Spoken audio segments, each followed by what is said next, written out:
Day 104, April the 14th. The One Year Bible, folks, we've got Joshua chapter 9, verse 3 through 10, verse 43. Luke chapter 16, verse 19 through 17, verse 10. Psalms chapter 83, verse 1 through 18, and Proverbs chapter 13, verse 4. Today I want to look at Psalms chapter 83, and I want to focus in on verse 16. So, I don't know if you've noticed this in the Psalms, but in a lot of Bibles, up at the very top, right under the chapter number, you'll see some small print, and it says who wrote the psalm. Like mine says, a psalm of Asaph. I don't know if you guys have paid attention to those. It's real easy to just kind of gloss over it and skip that. But I started noticing something. I started noticing that the Psalms that I'm like, yeah, I can kind of get behind the Psalms. And you guys know I'm not a huge fan of Psalms. But the Psalms that I'm like, yeah, I can get behind this one.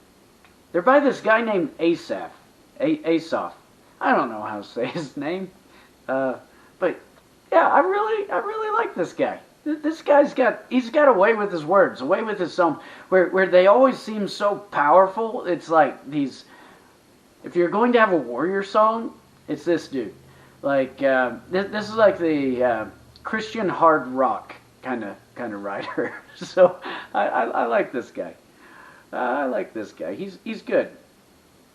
But in this Psalms, the Psalm's titled, "Oh God, do not keep silent," and it starts off with, "Oh God, do not keep silence. Do not hold your peace or be still, O God, for behold, your enemies make an uproar.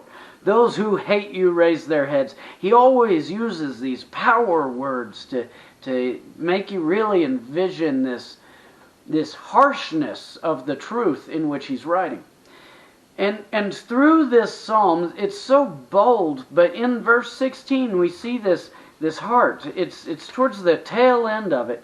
In verse 16 he says, "Fill their faces with shame, so they may seek your name." You see, it's all about destroy the enemies, take over the enemies, wipe the enemies out, get rid of them. Why? Verse 16, that they may seek your name, O Lord. That's just, as I was reading this, I'm like, yeah, get them. Yeah, Lord, just smash them, crush them, break their bones. And then you get to that and it's like, oh yeah.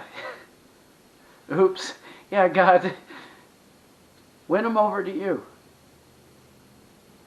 Win them over to you. It's so interesting how quickly we turn against the enemies of us or God and just expect destruction and forget that there's also another concept called redemption.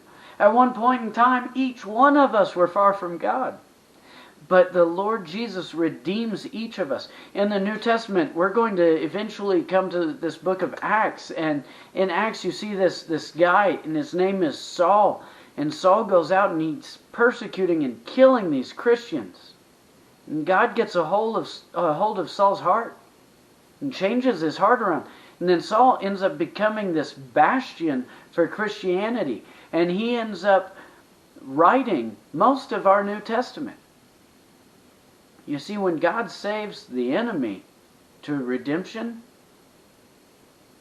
they tend to realize where they came from a lot more than some of us who have walked a more glamorous road. But look at this too. Verse 16, "Fill their faces with shame." It's talking about the wicked and how they get shame on their faces. See, sin is destructive and sin is shameful.